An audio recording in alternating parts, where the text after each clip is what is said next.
Hi everyone, in this video I'm going to show you how to do the PMT function and other 2019 features of Microsoft Excel. So this is the formula that we're going to be using for our exercise, and we're going to type in an annual rate of 6%, the number of payments we want to make, so we're multiplying it by 12 since it's the number of months, so we're going to have 36, and the loan amount we're gonna put $10,000. So in order to get the monthly payment given these information, we're gonna click on a cell, we're gonna type equal, and then we're gonna look for PMT, and then we're gonna open a parentheses, and we're gonna look for the annual rate, which is gonna be 6%, so we're just gonna select the cell, or we can type it in, and then we're gonna divide it by 12 since it's the number of months in a year. Okay, so next we're not gonna close parentheses, we're gonna put a semicolon, and then we're gonna put the amount of payments, which is gonna be J4, or you can type it in or you can select it.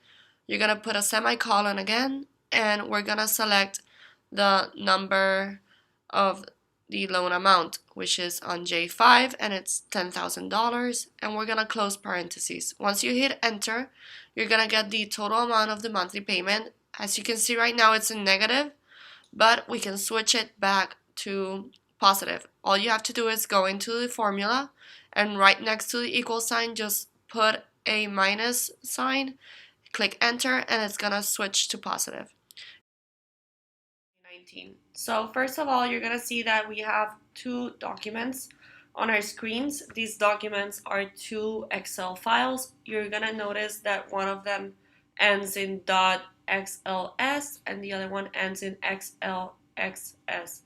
So the difference is that this one that we're highlighting is from 1997 to 2003, and the difference from the other one is that it's from 2007 to now. So the one that we're gonna convert is the old one. So we're just gonna open it, and once you're gonna open it, you're gonna see that we're on compatibility mode. This means that Excel is trying to let you show what the document information is inside with the old version, so it's compatible. But what we want to do is we want to change it to the current version that is right now, so that we can share with other people and they can open it easily. So what we're gonna do is we're gonna convert it. So here, when you go into info, you're gonna see that the first feature that you see is convert. So we're just gonna go ahead and click that, and it's gonna prevent like any problems working with other versions of Office. So we're gonna just go ahead and we're gonna get a window that says this action converts the workbook into the current file format, which allows you to use all of the new features of Excel, and it reduces the file size. The original workbook will be deleted and cannot be restored after this conversion. So we're okay with that. So we're just gonna click OK. And the workbook conversion to the current file format completed successfully. Yes. To use the new and enhanced features of the current file format, we just click yes, and you can see that now that we open the old file in the new version, it's XLSX, so it's right here, convert, and you can see now that our two documents that we have on desktop have the same format, and they're from 2019. So let's say that you have some data on your Excel document and we want to translate it to another language. So what we're going to do is we're going to select profits. We're going to use this as an example of the word that we want to translate. And you're going to go into the review tab and into the language group. Here you're going to select on translate, and you're going to see that the word has been detected as English. And then we want to translate it to English again, but obviously we're going to change this. Let's choose, let's see what we have here. Let's choose German. So profits to German is Gewinn. I guess that's how you spell it. I don't know.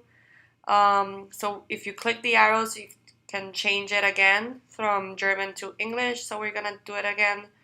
And there we have it. So let's say that we want to use the Microsoft Translate to translate more than one word.